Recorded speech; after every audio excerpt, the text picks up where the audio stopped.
Friends and enemies, this is CBP number 190. We've been at this for 190 weeks, straight weeks. That's wild. It's been a while. Yeah, it's second week in a row without Joey. Because why? Joey is not here because I didn't announce it last week's show, but I will have to this time. He and his wife are now the proud father of a little baby girl. Everything seems to be going well. She's healthy. They're home. They're doing their thing. And congratulations to Joey and his wife and the little one as well. So we have a new Bitcoiner that has been brought onto this world. The CBP family grows. It grows. It grows. And this was a hard fork, a planned hard fork. We have Boomer joining in this week. Boomer has been on the show a few times and he'll be in the show again a few more times, for better or for worse. And I always say it's for the better. And you know what? This might be the trial that maybe could eventually kick me off if all the reports go well. Boomer, you might be finally replacing me, which would be fantastic. And we finally have somebody competent on this show aside from Joey. So do a good job, and you'll be part of the team permanently. So. Me, I'm here every Monday night anyway. I'm either in the chat. So the only difference to me tonight is that I'm going to be talking instead of typing. I appreciate that. Yeah, you're a solid Bitcoiner. You're always part of the show. And I just want to plug your Wednesday meetups in Ottawa. They're not always Wednesdays. Sometimes we do them on Sundays and now Mondays. But yeah, we do. That's still the Glebe? Yeah, they're moving. We're moving away from the Glebe. We've outgrown. Yeah, our meetup have kind of outgrown where the pub that we used to meet at. We're getting a lot of people, bull market vibes. So we're now moving to Big Rig.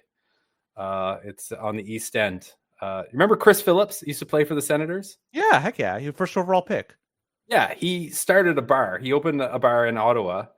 And I think he's since sold it. I don't think he's no longer the owner, but that's where we're going to be holding our meetups. Is Marshy still a bar in that area or no? I don't know. What's that? I thought Brad Marsh had a bar, Marshy's. Oh, I think he had it in whatever. Yeah. In Ottawa? I think he had it in the Corral Center or Palladium or whatever it's called these days. I don't even know. Oh, that's way on the West End. I don't venture out that far. Okay. Anyways, Boomer, I have to do a trio of ad reads. I want to get off my chest here because, well, they paid for this and I want to give them the opportunity to be heard loud and clear. Number one, we have Easy DNS, and they are a great place to purchase domain names. They are a great place to move over domain names, set up websites, move over websites, email hosting, all these things. In fact, you, Boomer, I'm going to bring you in on this one. You set up a website for your meetup and you used Easy DNS to do that. How easy was it to set up and get it going? You're asking the wrong guy. I'm like the least tech savvy person ever. So I had it up for a year and I guess it worked. It was pretty basic. In order for me to do it, it's got to be basic. I did need a little bit of help. But then it expired and I no longer hold that URL anymore. So I'm going to have to get another one. Somebody's going to claim it. But either way, there you go. So Boomer, somebody that didn't have the chops to figure things out, he was able to figure things out and he got help along the way. Easy DNS, they are a wonderful service. They've been around for decades in this field. Look at their competitors. A lot have come and gone. And Easy DNS has been around since the late 90s. That's a very long time ago. Think of how many presidents ago, prime ministers ago. That's how long they've been in business. And if you open up an account and use our promo code CBP Media, 50% will be taken off your initial purchase. That means load up your cart with a heck of a lot of stuff because you're going to get massive savings. So you might as well move over your email, move over your web hosting, set up a Nostr relay, whatever the heck you got to do. Lots of different things. And Easy DNS, they got you covered. And they take your Bitcoin if you want. So if you want to spend your Bitcoin, they'll be happy to take that. But they'll take your dirty fiat as well. Check them out, easydns.com. Sponsor number 2, you're wearing the hat. I'm not. I should be, but there's a hat. That's a Bitcoin hat. Bull Bitcoin. Look, the price of Bitcoin is $90,500 according to my block clock. So that's a decent price. You may want to buy, you may want to sell. I would agree with you. It is extremely cheap. So the opportunity is there to buy and sell. Whatever is your fancy, they got you covered. On chain right now, I'm looking at my node. Everyone should run a node. 3 sats for BByte was the last average fee in the last block. Very cheap. So still, I would suggest on chain. Somebody's telling me to buy gold. No. No, I'm not going to buy gold mining stocks. I'm going to buy Bitcoin. And so if on-chain is getting kind of high, which it's not right now, well, Bitcoin will give you the option. You could also use Lightning. So if you want to use that as well, you could buy and sell with Lightning, buy and sell on-chain.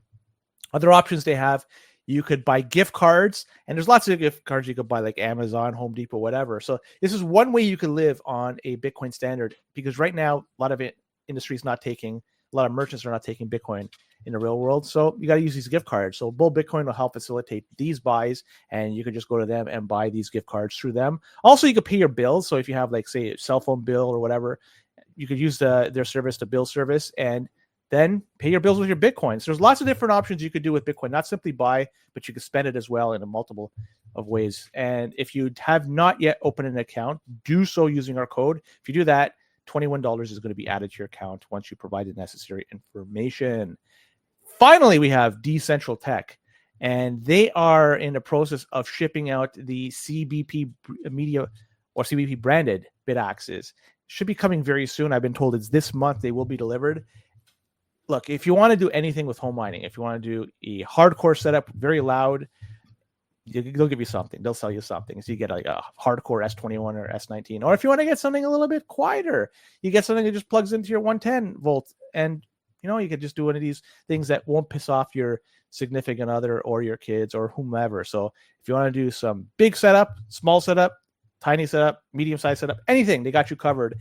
So check them out, Decentral Tech. They are Canadian, so if you are in Canada looking to get any sort of Bitcoin mining solution set up, they're the people you want to talk to. And that's it. You guys have the best. You guys have great sponsors, and they're not just great Bitcoin companies. They're also run by a bunch of great guys. They are. And I just want to say, like, I was talking, we had another block that was mined, the 4 sats per view by just looking at my node. Still cheap, people. Hopefully you are consolidating your UTXOs, right? If you haven't been doing it, you're going to be kicking yourself in the very near future. But I've consolidated mine. If you need help, let me know. I just want to do a couple of quick things. I want to check some things off my box here, Boomer. Number one, I had a meetup with a whole bunch of hard assets individuals this past weekend. And I don't want to name names because I don't want to dox them, but these people, they understand hard assets and they understand Bitcoin. There's going to be a flood of money coming into Bitcoin soon. Not because of just these folks here, but I'm just talking in general. But these people are also, they see things and they are going to be actioning hopefully soon. And man, I'm just, the energy is high, Boomer. You experience this all the time with your meetups, right? Like, yeah, when you leave, like, aren't you like, we're going to win or we already won? That's definitely. It's not just my meetups. I'm the host of the Ottawa meetups, but also the meetups in Montreal. So talking about Decentral Tech and Bull Bitcoin, they're co-hosts of the regular Montreal monthly meetup. So I think their next one is the 6th of December in Montreal. So if you're around Montreal, either send me a message and I'll tell you where it's at, or find it on meetup.com. Is Bull part of that as well? Are they associated somehow? Yeah. That's their stomping grounds, right? Yeah, they're hosting it. Same with Panties for Bitcoin. So Panties for Bitcoin, Decentral Tech, Bull Bitcoin, Coin Beast. There's a lot of Montreal have some real Bitcoiners over there that have been in the game for a long time, and they do a great job hosting people. And one smart fella says the term I was looking for is fired up. Yeah, that's another one. Absolutely. Every time I walk away from this, the energy is just bursting. It's incredible. Now, I also want to just do one thing. I'm having some difficulties getting the boosts. I could get 2 of them that were sent in. I appreciate everybody that sent in boosts, but for whatever reason, I can't get them all. So one, we have P Vine Ridge Farms. Sometimes he shows up in the chat. I appreciate him doing so. Now he's sending 1,000 sats. He says, Pierre Polyev is too left-wing for me. If you're not considering bringing back homesteading, crown land to fix the housing crisis, then you're not radical enough to get anything done. Also, why silence on BTC? 100% right on that part of the BTC. Attending conferences and talking about it worked for Trump. He also mentions, congrats, Joey. Feel free to send these sats his way. I think all these sats we've been collecting for the past few weeks and moving forward for the next few weeks, we'll send it over to his little girl's fund and she'll become, a wealthy Bitcoiner in the future. She's a wealthy Bitcoiner now, I assume, but that's what I think we'll do that. So please send in your boosts, and everybody that sent them in, thank you very much. Also, he writes in P Vine Farms, another 1,000 stats. He says, Noam sure likes to use false statistics on everything outside the scope of Bitcoin. Jose Nino busted the myth that having a gun on you increases the risk of a bad outcome a long time ago. Jose wrote a book on the subject. Nothing I can say. I never read that book. And Noma's not here to defend himself, so I can't say anything. I just wanted to read that. Appreciate the boosts. Boomer, anything else you want to talk about before we dive in? Like, now's the time. We're just riffing here. And it's not. I want to talk about Sly. You had Sly Goomba on a couple of weeks ago. Yeah, that was one of the best interviews that you guys have done in a long, long time. He's a fun one. I thoroughly enjoyed that interview. And he did that. I don't want to say where, or even like it was like he did not have a podcast setup. Let's just say like he was in an element that you wouldn't expect somebody to be doing a podcast, and I love it. So I recommended that one. I recommended that one to a few of my friends, and they all agreed that they were all like, "Wow, this was a great interview," and it was unique. You listen to these Bitcoin podcasts, you don't hear a lot of people talking about spending their Bitcoin, about appreciate, Sly, for the people that didn't listen to it, was talking about how, he's sacrificed a lot over the past couple of years from the bear market, and he's stacked sats, and now he wants to buy a PlayStation. So he's gonna take some of his sats and buy a PlayStation. And it was just a really good reminder that this thing that we're in this thing to make our lives better. And sometimes to make your life better is to peel off a little bit of that Bitcoin stack that you've been saving up, pay taxes on it, of course, and buy a PS5 if that's what makes you happy. I was trying to discourage him from buying the PS5 because I'm not a fan of that or even a new Xbox as well. I have them both, and I got them both for free. I don't want to say how I got them, but through some wheeling and dealing, I was able to finagle them both for free. So it's not like I was shorting Bitcoin. And so they suck. Both those consoles suck. There's nothing good on it, really. They collect dust for the most part for me. Yeah, you're a Switch. I love the Switch. Yeah, you're a Switch maxi. Yeah, I love the Switch. A lot of great games on there, even though it's underpowered, but it's just the games they put out there are much more fun. But Boomer, any last things you want to talk about? I see you're the 225-pound squat approved gentleman, and I'm the Ayatollah of rock and rolla. Yeah, I had to make sure that Joey, if I was going to replace Joey, that I had to squat at least 225. I think that it wasn't one of the requirements, but it's a good to have. And this Wednesday, I'll be interviewing Dan from the High Hash Rate podcast. That's going to be live Wednesday, 7 p.m. Eastern. Check it out. Tune on in and you hopefully have a lot of fun. He's a good guy. And you guys going to talk about Trailer Park Boys? If it's definitely, it's he loves the Trailer Park Boys. So indirectly, one of the guys that I know in the NHL community, NHL 94 community, he used to work on the set of the Trailer Park Boys in the first few seasons. It's just so small world. Like he knows them, he's met them, he's interacted with them. And it was funny because Cyrus the Virus, or Cyrus, he knew him too. And it's like, I love this, man. It's such a small world. And we'll talk some Trailer Park Boys. Yeah, I used to live in Halifax, and no joke, I was at the grocery store one evening, and there was Phil Collins. Wearing like a t-shirt that was 3 sizes too small, just like he did in the show, and it's great. You ever bump into Randy? And if so, does he wear a shirt or not? No. Phil Collins was the only one, and Jonathan Torrance. I have met Jonathan Torrance a couple of times. I don't know who that one is. It's one of the newer ones, right? You know what I'm saying? Right. Okay. Yeah. J-Rock. J-Rock. Yeah. Jonathan, I don't know it's Jonathan Torrance. I know it's J-Rock. What the fuck are you talking about? You remember Jonovision when we were kids? No. Was that what it called? Jonovision? It was something. Yeah, he had like a talk show. Yeah, this is like late 90s, like on CBC. If it wasn't Chevy Chase or Arsenio Hall or whatever, I don't watch those fucking. I remember Arsenio's show. That was great. And that was my time. Anyways, Boomer, I think it's time we should dive deep right into Bitcoin because holy shit, we have a lot to talk about today. And feel free to interrupt me at any time because there's a lot. Okay, let's talk about the exposure that's entering into Bitcoin. A lot of these companies, a lot of these new entities that are getting into Bitcoin. What is with this? Buy gold. They're telling me to buy gold. What the fuck? Look at this. Fringe. No fucking way am I buying gold. Fuck that shit. That shiny rock. There's a case use for it, but there's no store of value in my opinion. Fuck that. You can't verify when you buy it. It's not easy to do it. I can't transport it across great distances. So fuck that. I'm going to get Bitcoin. Anyways, new entities that got into Bitcoin recently. Not sure if you follow this, Boomer, but some of these big organizations include Cantor Fitzgerald, Citadel, Royal Bank of Canada.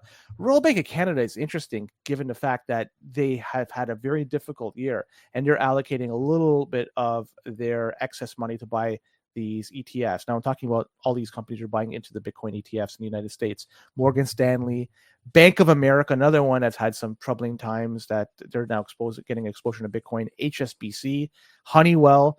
These companies, they're not small. These are billion-dollar companies, or at least $1 billion on paper. And now they're buying into these ETFs and getting some exposure to the price of Bitcoin. And I just want to state, like, a lot of people are saying this is a good thing. And yeah, this is, I guess it is a good thing. But they are primarily doing this for fiat gains. Nobody goes into an ETF for more Bitcoin. They're going into to enter with fiat. And in their mind, they're hoping to exit with more fiat. And what they do with that money, it's up to them. But these companies here, let's be honest, they're no coiners through and through. So they're there just for fiat gains. They do not have diamond hands. They're not Bitcoiners. As the price goes up, they're going to be happy. But also, as the price goes down, whenever it goes down, it seems like this is going to be forever number go up thing. They're not going to keep their ETFs. They're going to sell, right? They're going to look at these and maybe make a gain, or if they're losing or whatever. There's going to be a lot of downward sell pressure. That's going to be enormous once these people owning ETFs decide to sell. Like I'm looking at this. This is good, but is this going to translate into them becoming Bitcoiners? They're going to buy Bitcoin and put it on their balance sheet and hold their own keys? I would say probably not. Probably not. But still, in the end, I mean, getting exposure to Bitcoin, I guess that's not a bad thing. I'm not sure if you have anything else you want to add. Well, first of all, how does it make you feel that RBC is buying Bitcoin when a year and a half ago you guys couldn't open a bank account?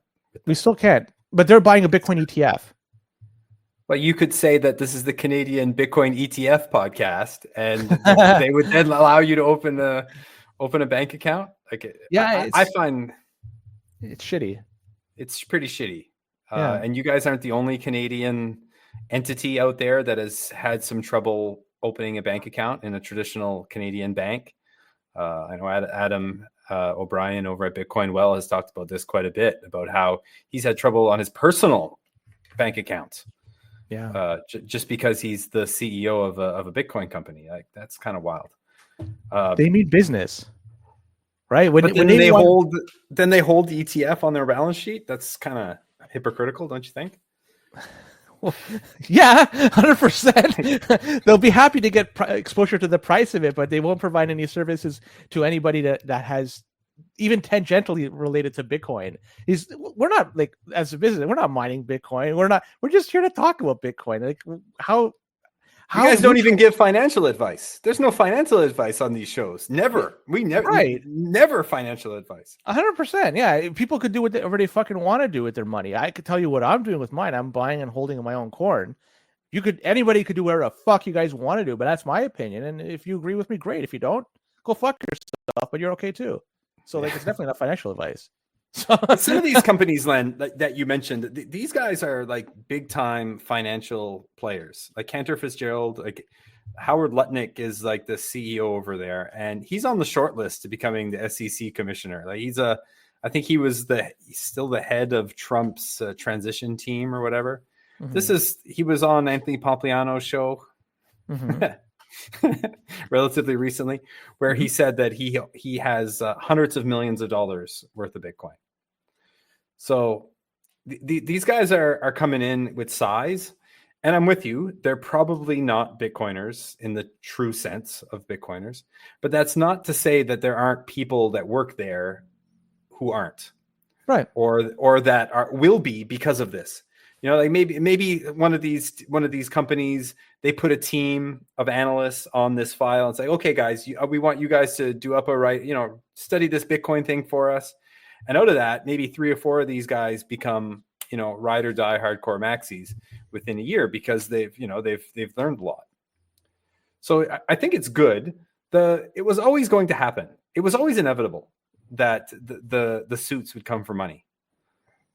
They would come in with big money. It was always the litmus test would be what's going on with Microsoft. There's that proposal that's been done by one of the shareholders saying they're going to look at buying Bitcoin. It's not like if that proposal gets approved, they're going to automatically buy Bitcoin. It's just simply examining the option of buying Bitcoin. And that would be the one that, I would say, like, let's look at that and see what happens there. Because Microsoft, if anything, they can allocate a very small portion of their overall balance into Bitcoin, and it won't make a dent into the because if you put like 1/100th of 1% into Bitcoin, it's not going to kill the company if it goes tits up. So why are these companies doing this? Like, if it's is it the fiat gains, or is it just debasement? Are they hedging? Are they hedging? Maybe they're watching the news and they're seeing Trump talk about the strategic Bitcoin reserve, so they're just trying to get ahead of it a little bit, so that they have a seat at the table go in the next year or so. I don't know. But another thing you talked about with the new Fed chair coming in, or at least the idea who it may be, Gensler. I can't believe he's still in the seat, because I thought today was the day he was going to disappear, but he lives for another day. I don't think he's there for much longer. Yeah, well, it was funny because didn't Trump appoint him?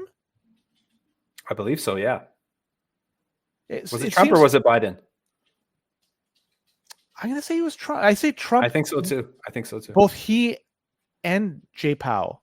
And in both those people don't seem to have longevity in their positions. Jay Powell is not. That has nothing to do with the White House. Oh, come on. I'm sure that there's some influence in there, but the Federal Reserve. It's independent on fucking paper. Let's be fucking honest. It's a parasite. One can exist with the other, right? The big banks in New York have more say about what goes on at the Federal Reserve than the White House does. But the Federal Reserve is there to back the United States anytime they need to be backed. If ever they want to sell bonds and they don't have a buyer of last resort, the Federal Reserve is there to buy it. So they are there. They provide whatever assistance necessary to make sure that the government has funding to do their thing. So the Federal Reserve, they need the government to operate. They have to have them there. So they're a parasite. I'm not trying to discredit them. That's just the relationship I see.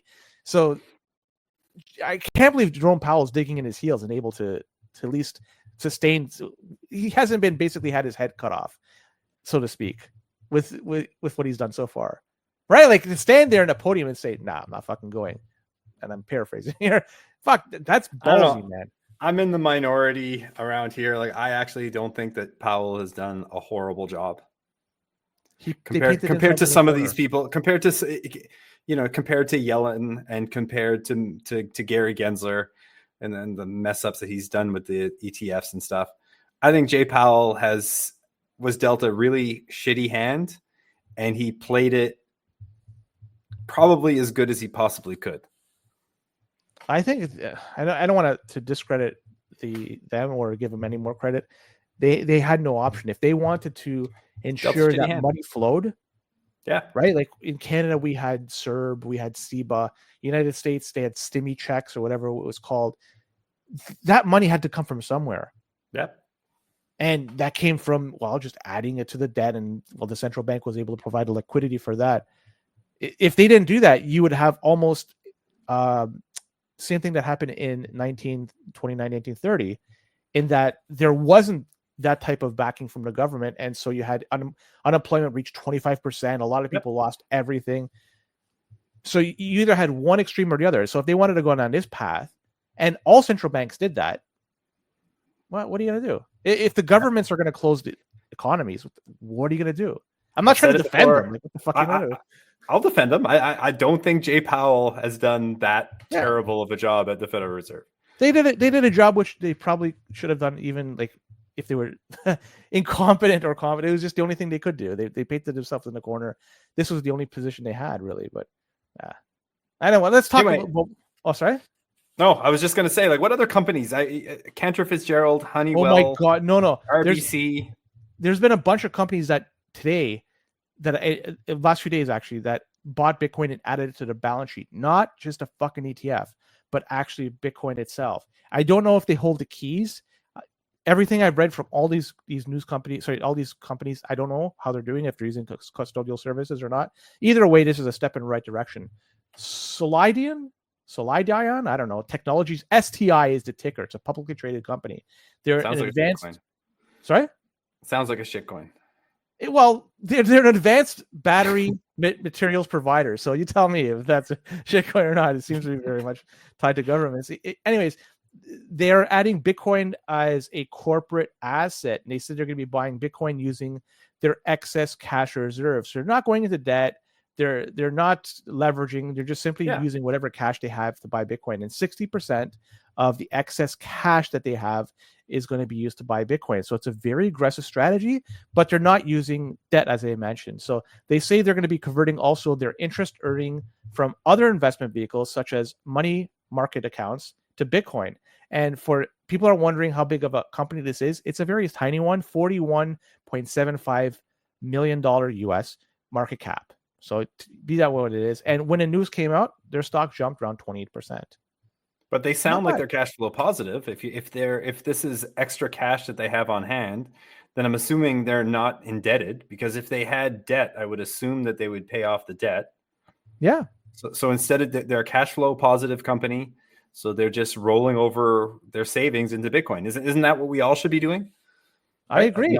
Not going into debt, just saving our money in a better money. 100%. I think this is great. It sounds like great news. I hopefully this is just the first of many companies that starts doing this. I have a lot to talk about, but we have people here. Liam saying yes, Boomer is hosting, and we also have the greatest saying shout out to the CBP and the Ottawa meetup. So very cool. Thumbs Up Media Corp, ticker TZUP. It's on the NASDAQ. They are an innovative social media branding and marketing solutions company. Market cap, almost 30 million USD. They say they're going to buy $1 million USD worth of corn for their reserves. And by using today's number, that should be around, like 11, maybe 12 at most, 11 Bitcoin, something like that. It's not going to be a heck of a lot, but still, it's a decent amount. Bad news for this one, though. The price of their stock tumbled around 17% when it was announced. Seems funny. You have one that announced it went up 20%, and then this one announced it went down 17%. There's no rhyme or reason. But could be some other things going on as well, too, right? Could be. So, and these are thinly traded companies, guys. Like, if you're listening to this and you're rolling in you're going looking at the stock market and you're going to find these Bitcoin companies that have 20 million market cap or 40 million market cap. These are really thinly traded companies. If one person makes a sell in a company that small, you can move 15-20% easy, very easily. Here's another one, the Genius Group. GNS is the ticker. It's not Lenny Poffo, the genius. This is the market cap for this is almost 19 million USD. So if you're talking about like something that is even smaller, this is it. But they plan to allocate at least 90% of their current and future reserves to Bitcoin. And I overlooked this. They're an education technology company. So if any company which would have at least some ties to Bitcoin might be this, because if they could provide education technologies to something, well, why not Bitcoin as part of it?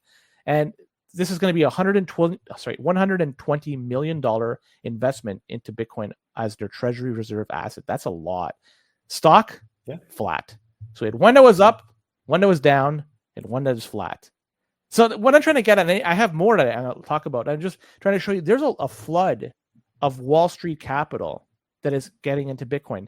We talked about some companies, big ones that got into exposure to the ETFs, but these ones that last three I mentioned, they're actually buying corn and adding it to their treasury.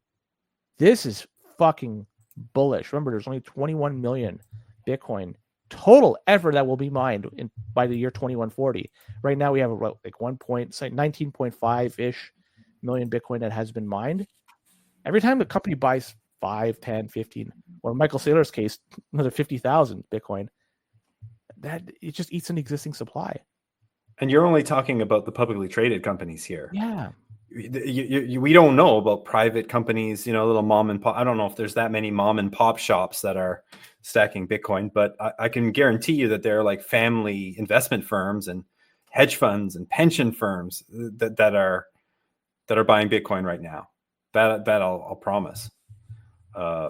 Yeah, like we're definitely seeing, like, the past couple of weeks, there's really been a pretty aggressive bid that seems pretty price agnostic from what people are telling me, that it's not necessarily traders trying to come in and scalp a couple of extra dollars. It's just somebody coming in with size and just buying as much Bitcoin as they can possibly get at any price. The Canadian Brian Porter. We need to get one. When we're going to get that, we need to push harder at the provincial He's level. talking about Dennis Porter, but do you want to? Do we even need such a thing here?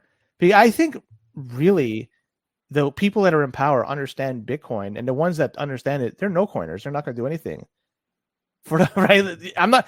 What are they going to do? Add it to their provincial treasury? Start mining Bitcoin with excess electricity? None of this is probably going to happen. The political climate, I don't think, it's not conducive to that, unfortunately. Respectfully disagree. I think it is happening. I don't think it's okay. I don't think there's buying going on right now within the Canadian government, but I do think conversations are being had a little bit. I have met people in my travels the past year or so that I know are trying. Okay, that's fair. Well, so I know of one individual at Hydro-Quebec who's a really smart guy, and he's talking to people. So it's happening there. As far as federally, I think, like you said, I think that the political climate right now in Canada is a little tense. And I don't think, to say the least. No, Mike, big breaking. We got to do a Canadian version of breaking. I don't know what it would be, but it's got to be. Was there news? Whatever. No, he's just saying because if it's a Porter thing, he's associated with. Oh yeah, yeah. No, it's happening. There are people in government who understand Bitcoin to some extent. There really are. And they're everywhere. They're everywhere. So we just need to keep at it. We need to keep having these podcasts, keep having meetups, keep going to conferences, and eventually it's going to happen. So Liam's saying he knows for a fact it's happening in the Conservative Party of Canada. Yeah. Interesting. I wish I could get some more information. I don't want to pick just in case, but maybe something will be announced sometime in the future. We'll see.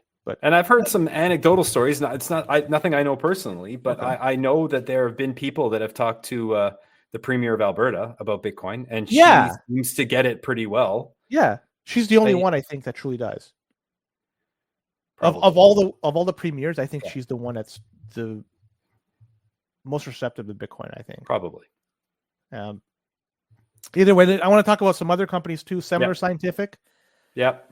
Talked about them before. They're raising $21.5 million, or they've raised it, and they purchased another 215 Bitcoin. They now hold them a little bit over 1,200 Bitcoin.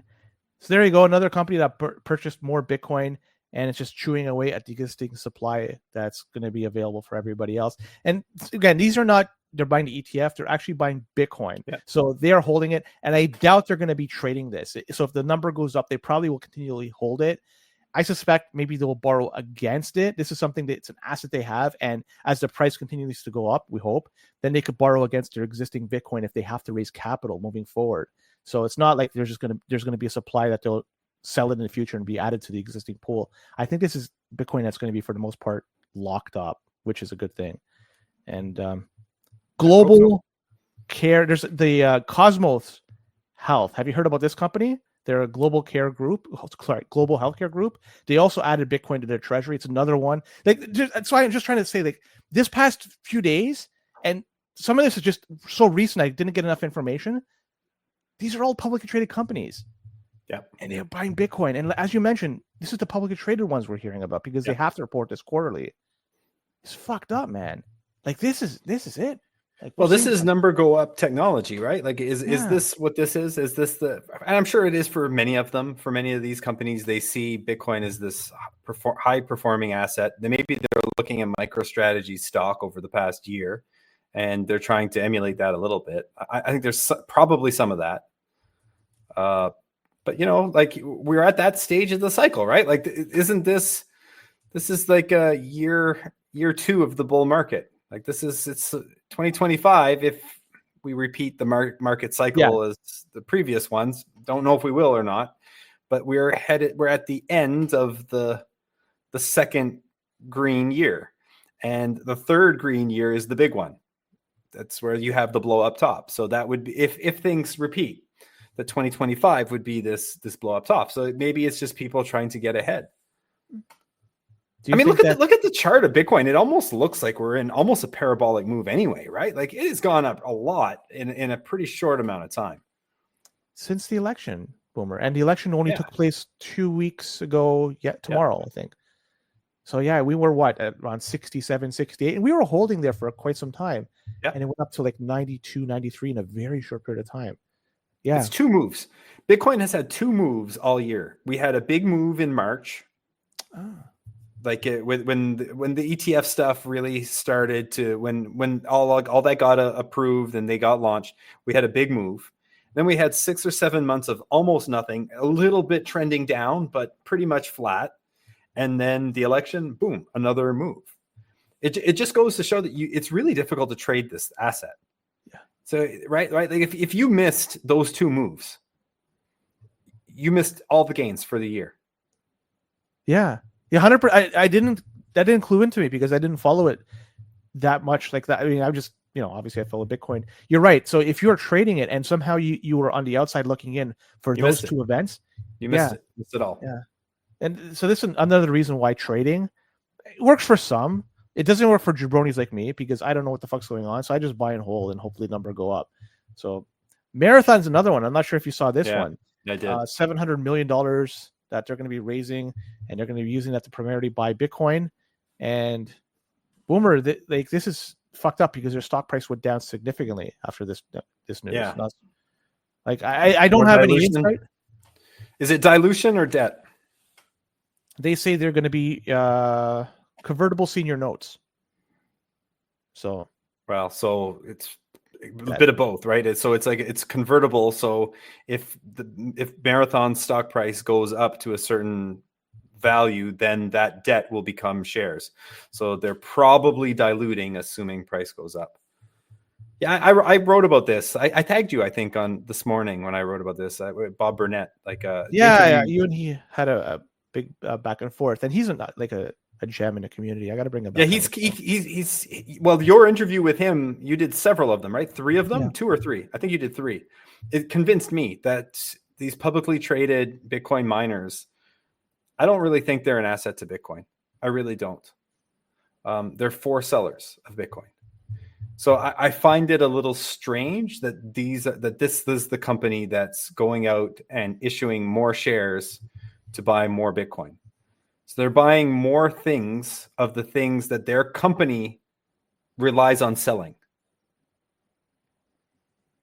So Liam's asking, are these companies that are buying Bitcoin feeling emboldened by Trump's election to declare that they're good for Bitcoin? So probably there's some sense of legitimacy that's going on right now.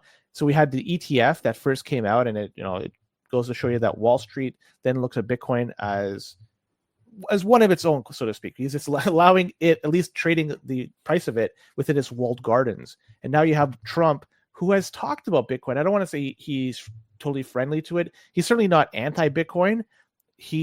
One could make an argument he's probably a shitcoiner as well, but he's certainly like not fuck Bitcoin. He's, if anything, it's like, let's go Bitcoin, and he'll probably say, let's go also with some of these shitcoins as well.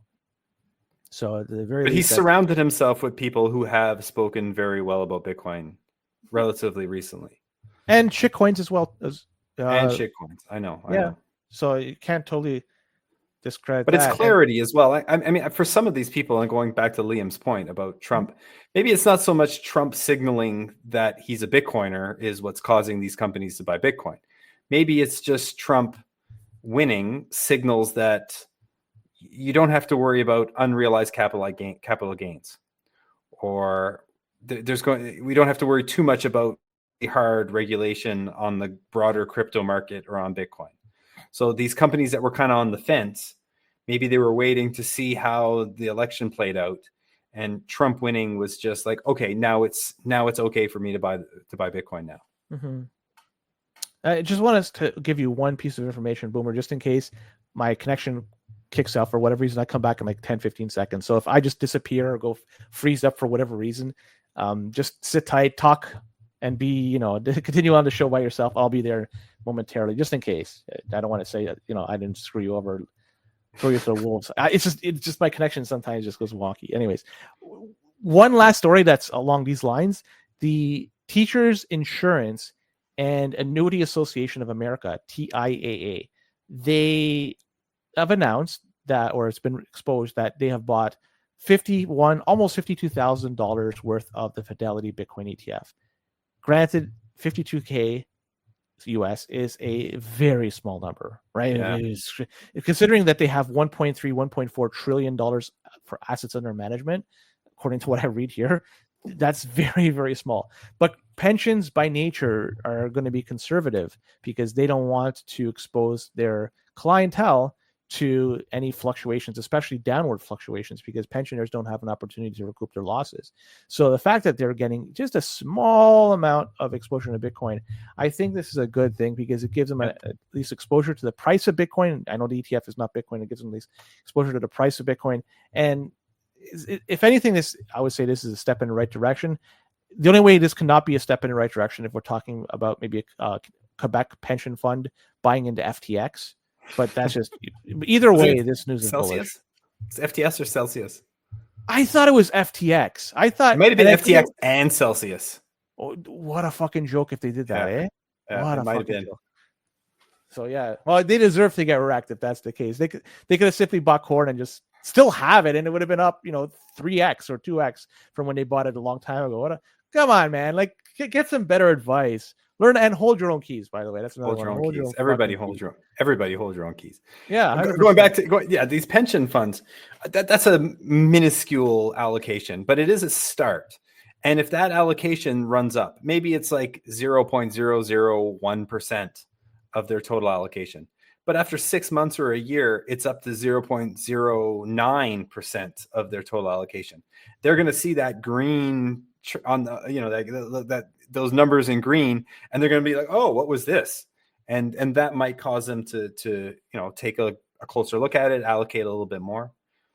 Do you think, Len, that, and I agree with you what you said about the pensions, about the pensions have to be conservative, and pensioners are the last person you want to screw over. They're the last people you want to rug, are the people that have been paying into the pension for their entire careers. So I'm with you. Mm-hmm. What do you think, though, about fiduciary duty that these pension managers have? That if they don't invest in Bitcoin and Bitcoin goes crazy and all their corporate bonds and all their government bonds that these pensions hold, if they tank, heads are going to roll. Heads are going to roll. For sure. They can't sit in the position that they're in currently. If that plays out the way you described it, they're going to have to answer some tough questions as to why it is that there was this asset sitting there right under their nose that they could have purchased, even in small quantities, and didn't do so, and relied heavily on bonds, treasuries. They may be mandated to buy a certain amount of bonds and treasuries. I'm not sure, depending how the structure is set up. But they have some leeway in what else they could buy. They might be buying Apple stock. They might be buying gold. Why not throw a flyer and buy, like these guys, 52K worth of a Bitcoin ETF? What's a bigger risk, in your opinion? Buying Bitcoin or not buying Bitcoin? Well, I think I'm the wrong person to ask that because I'm automatically going to say not buying Bitcoin. Much bigger risk. Not buying any Bitcoin. If you're in a pension fund or you're in a hedge fund or you're in some sort of big family office, the wrong allocation is 0. I don't know what the right allocation is. Look, even if you're a pleb, look, like I said before, not financial advice. And if this is the first ever Bitcoin podcast that you ever come across, if you're watching this on YouTube, please do your own research. You know, keep learning, keep moving forward. That being said, I don't know what allocation each individual person or what individual business should have of Bitcoin. I don't know if it's 100%, 50%, 10%, but I do know that the wrong allocation is 0. I'm with you 100%. And that's a really good answer. Whatever the right one is. Now, Michael's saying here that a Bitcoin standard allocation percentage will emerge for each class of investor. Give it time. He's right. We may not have a concrete number for each class, but at least tying into what you're saying, it definitely won't be 0. It's got to be higher than that. I agree. I don't like the term investor when we're talking about Bitcoin. Like, if you're a business though, and you're putting it in a balance sheet, I think that you are an investor. Maybe. Is it, and you're just simply buying it and holding it. Not just ETF. I'm just talking even corn, like actual holding your own keys, because the company is not going to keep it to the end of the company's days. Eventually, they're going to do something with it, either sell it, trade it for a good or service, or borrow against it. And there might be other options I'm missing, but I think those are the ones that are probably most likely to happen. So and a business is most likely to be an investor into Bitcoin because they're using it as it would be interesting to talk to one of these businesses and just to get to know, like, why did you put Bitcoin on your balance sheet? Like, well, I'm sure everybody's different. I'm sure every business has their own reasons. I'm going to put my CBP cap on, even though I'm part of it right now, because our business owns corn and we have it on our balance sheet. Why do we have it? Because what else are we going to have it in? Cash? Yeah, exactly. Granted, we're a small business, but I could just honestly say that long term, this is going to be the best thing for us because it makes sense. But then it's not really an investment; it's savings. Okay, that's a good point. It's a tool that we could use moving forward, similar to what cash would be, but at least we think that gives us more flexibility moving forward. And that's what savings is: flexibility going forward, right? Yeah, that's a really good point. And I'm not disagreeing with what Michael said. Like, it's a good point. I just believe that Bitcoin is a savings technology. It's not an investment technology. And Isaac writes, and by the way, I just want to plug the Bitcoin on Discord, which that's where he's coming from. I think that's where I first interacted with him. He writes, the right allocation is as much as you can without taking on more short-term or medium-term volatility risk than you can handle. But that sounds crazy. Doesn't sound crazy to me. I agree. I agree with, and yeah, thanks for tuning in, Isaac. He's by the way, the folks at the Bitcoin on Discord Bitcoin or Bitcoin Discord, whatever, they're fucking phenomenal. Check them out. And Mr. Arnome, I just want to thank him personally. Last week, he was able to sub in for Joey just like you are. Thank you. You guys are awesome. I appreciate everybody for, both you and he for subbing in for Joey. We have a great team over here. We have a great bunch of people we could tap into. This is, simply awesome. Well, it's like I said before, Len, if I'm either going to be here talking to you or I'm going to be in the chat, like chatting with the people in the chat. It doesn't make, because I get it. I was going to be here no matter what. So anytime. Oh, I get it. It's very humbling. Cynthia Lummis, not sure if this, I think everybody saw. I know she proposed a Bitcoin Act. I don't want to talk about that, and for people that are unaware what the heck that is, that's the United States looking to purchase 1 million Bitcoin over a period of 5 years. And if that were the case, that would be about $90 billion, give or take, depending on the price of Bitcoin, I guess. Yeah, almost $91 billion would be that. The two options they have, they could either hook up the money printer directly to Bitcoin exchange, or she's suggesting an alternative is to sell gold. Because the United States currently has, hang on, let me get the number correctly, 248, they have air quotes, 248 million ounces worth of gold. And apparently that's around $675 billion in today's market. And so this way, her idea of selling the quote unquote gold they have, they don't have to go into debt to buy any Bitcoin. And that would also have a different impact, different effect. It would collapse the gold market. If they're going to just simply dump that much amount of gold into the gold market, even over a 5-year period of time, it wouldn't go unnoticed. But it's an idea she's proposing. They use whatever they have at Fort Knox to purchase their Bitcoin. I don't think anything's going to happen like this. Do they have the gold? I will say yes, but will they sell it? I will say no. I agree. I don't even think they have it. A lot of people think like you. I just don't. I mean, I watched Goldfinger. Remember Goldfinger? Is that the movie with James Bond? I never watched any of James Bond. Yeah, Goldfinger, just like he does something to the gold in Fort Knox where he like turns it into like some green thing. He like puts a gas and it ruins all the gold in Fort Knox so that the gold that he owns is the only pure gold. So that was his big plan. No, I highly doubt there's any gold in Fort Knox. So, maybe I'm wrong. I don't know anything. No, I've never been there. But the fact that you and I are talking about it, it goes to show exactly what makes Bitcoin so much more superior. Because I could verify that Bitcoin exists. If they give me an address and they sign a message from that, and you could figure shit out. You could verify that you have X amount of it. Like if you're a country that wants to be transparent and say you own something, it's so easy to do with Bitcoin. With gold, we're debating the fact that they have it. That goes to show you that the properties of the two things, they may be trying to achieve the same thing, but they're totally different. I can't verify shit with gold. It's fucking, trust me, bro. I got it. And try settling $1 billion worth of international trade with gold. You gotta send a few warships. What are you gonna do? Yeah, warships, and then where are you gonna store the gold? How are you gonna do that? No, with Bitcoin, 100%. So I want to go like one of the reasons I used to like gold. I still like gold.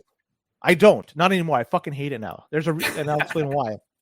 No, and I'm embarrassed to say I used to like it, and the reason why there's two events that happened in the last 2 years, is number one, Venezuelan gold was stuck and could not be repatriated back to Venezuela and is stuck in London vaults, and second thing, Russian gold could not have been repatriated to Russia and it's stuck in London vaults. Russian courts deemed that they've frozen those assets. They're stuck there. Not your vault, not your gold.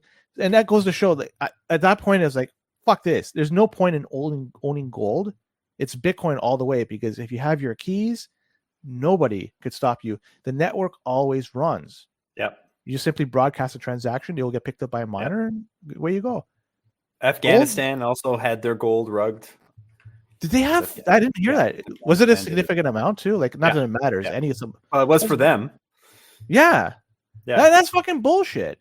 And you get like these stories like that. I can't believe people could read and hear those stories and say, "Yeah, I still like gold." The fuck are you doing, man? It's not a store of value at that point. It's whoever has possession of it has possession of it. It's not yours anymore. It's like putting your money in the bank. The bank fucking then. Was a fractional reserve that shit away. Fuck that. The only thing that Bitcoin that gold has over Bitcoin is that 5,000 years of history. Yeah. That's it. 100%. That's 100%. All they have. It's gone. And they're at what, like $18 trillion market cap of gold? I thought it was around 14 or 15 trillion. It's higher now. Gold's gone up. Like gold is now close to $3,000 an ounce. So Bitcoin now, in a span of 15 years, almost 16 years, come January, they have gotten close to 1/10 of the market cap of gold. We're over 1/10 now, right? No, if it's because we're like 1.4, 1.5 trillion for Bitcoin. We're close to 2 now. We're at 90,000, right? Yeah, 90,000 US, 21 million. So do you use 21 million or do you use 19.7 million that's been mined? Like, what do you use as the total market cap? The last price plus it's 1.8 trillion. Yeah, so we're close to 2. So look how fast things have progressed in almost 16 years, and really the bulk of it in the past 5, 6, 7 since 2017. Really, that's a lot. It's a lot of money that could pour out of gold and into Bitcoin. And it doesn't mean that it automatically overtakes it and becomes the same type as if there's ever a mass sell of gold, it's going to depress the price significantly, and the market cap's going to take a massive hit. So I like where Cynthia Lummis's head's at with this, with the idea of diversifying their sound money assets, the idea of selling the gold to buy the Bitcoin. I like the idea. I just don't think that's how it's going to play out. I think you and I have talked about this before, about like how governments, I would like to see governments mine Bitcoin, right? Like we talk about Bhutan on the show all the time. Oh, we don't, you guys do. You talk about the nation of Bhutan, El Salvador, obviously getting into the mining game.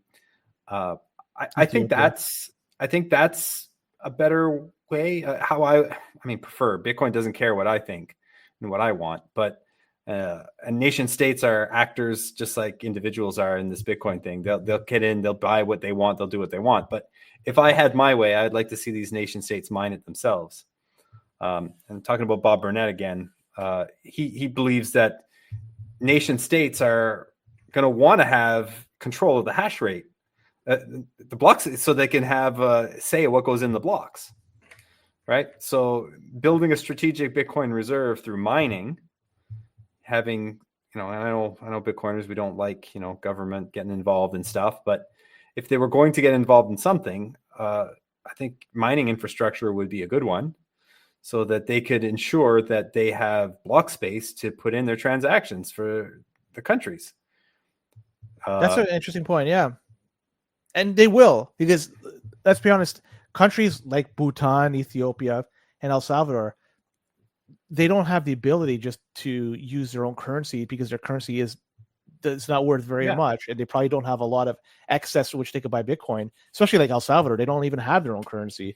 They've adopted the US dollar 20 years ago as their official currency. So what do they have as a way to parlay that into a hard asset? Well, excess energy. And like Ethiopia is building a dam. Oh gosh, I forget the name of it, but it's generating a lot of excess electricity, and they're using that to mine Bitcoin. It makes sense. Bhutan does the same thing. Seasonally, they have excess electricity. What do they do with that? Rather than selling it off to their neighbors, they're just mining Bitcoin. And as the demand goes up for electricity and they don't have any excess, scale down the mining operation, and it works perfectly as a load balancing tool. So it works great for them, and they don't have to invest all that much. Right now, the cost for mining Bitcoin, the last I saw, was around $39,000, if you consider the electricity and everything else. And the price of Bitcoin is sitting at what, like 91-ish thousand. So there's opportunity to make some decent gains if you could get your hands on some equipment rather cheap, especially something like an S19s and anything along those in that category, because that is last generation. Yeah. You're not going to pay a heck of a lot for that. Yeah. Granted, you're not going to mine a heck of a lot at the same time, but if you want to start learning how to do it and then understanding the process for setting up a mining operation without putting in that much capital, you could get something going. And then, wow, boom, all this excess electricity, mine Bitcoin. And as people need electricity, because as the economy continues to get better, it incentivizes creating electricity for people. It keeps electricity prices down, which is what, if you're a government, that's one thing you would want for your people, is making sure that your energy costs are down. So it does that. If you're a nation state, you got to think that you have a longer time preference than a shorter time preference. I get those confused all the time, but you're thinking further ahead than if you're just a company, right? Like if you're a country, you're thinking about for the next 100 years, 1,000 years, right? So that aligns. I can't wait to see more of it. Like I mean, look, government of Canada, you got a couple of Canadian Bitcoiners right here. Like, we'll give us a call. Like, we'll help you out. But they don't generate their own electricity. This has been pawned off to the provinces for them to do. So that's what you'll have to talk to the provincial entities. Yeah. Now, Isaac's saying governments have an extremely difficult game to play as far as the Bitcoin purchasing go. Unless you could buy in secret legally, you really, really ought to mine instead. That's right completely. For a lot of governments. But there's a lot of governments that don't operate in a transparent manner, so they can theoretically buy and do it. Like if the Kingdom of Saudi Arabia, for instance, if they want to buy some Bitcoin, do they have to expose this information? They just simply do it. The kingdom does it. But isn't that the best way? Like, if I'm game playing this out, instead of buying the Bitcoin on the exchange, if I'm a government, I think mining it, and then somehow incentivizing Bitcoiners to come to your country and giving them the option to pay their taxes in Bitcoin. That's Wouldn't a good that one. be a good way to? Yeah. Now then it's going to highlight the limitations of layer one, because I hope that people aren't going to be using layer one as a way to move Bitcoin around. It's slow, it's cumbersome, could be costly at times. And then so it just goes to show, is layer two ready for this? Is Lightning ready for small everyday purchases? A lot of people say yes, but even with that, there are limitations too. It doesn't scale to all 8 billion people in this world. So something needs to be done with Bitcoin. Yeah, I completely agree. Like, do you want to be competing if you're doing a DCA every week, every month, every day, whatever you do, however you decide to stack sats, you're competing against your own government who's also buying and stacking sats. I can't stop anybody from doing it. Right. Obviously, Bitcoin doesn't care. Bitcoin doesn't care. Capitalist market. Capitalist market. But just me personally, as I would rather to see my government, like I said, mine it, some sort of tax. And I'm not a big tax guy. I don't like paying taxes either. None of us do. But some sort of incentive to get Bitcoiners to come to your country, give them some kind of, okay, you pay a little bit less in tax if you pay in Bitcoin, and accumulate Bitcoin that way, instead of going out on the exchanges and, competing with your citizens for. That's a good point. Boomer, we at this for a little bit over an hour. I think it's time we wrap up this segment of the show, and then we'll transition to the rest of the news that makes us also bullish on Bitcoin. So I'm not sure if you have any parting words you want to say right now, but you don't do anything, Boomer. And anybody listening and watching, stay tuned. We're not cutting this off, but the audio will cut off shortly. So don't be a cuck. Don't be a cuck. Yeah. And with that, take care.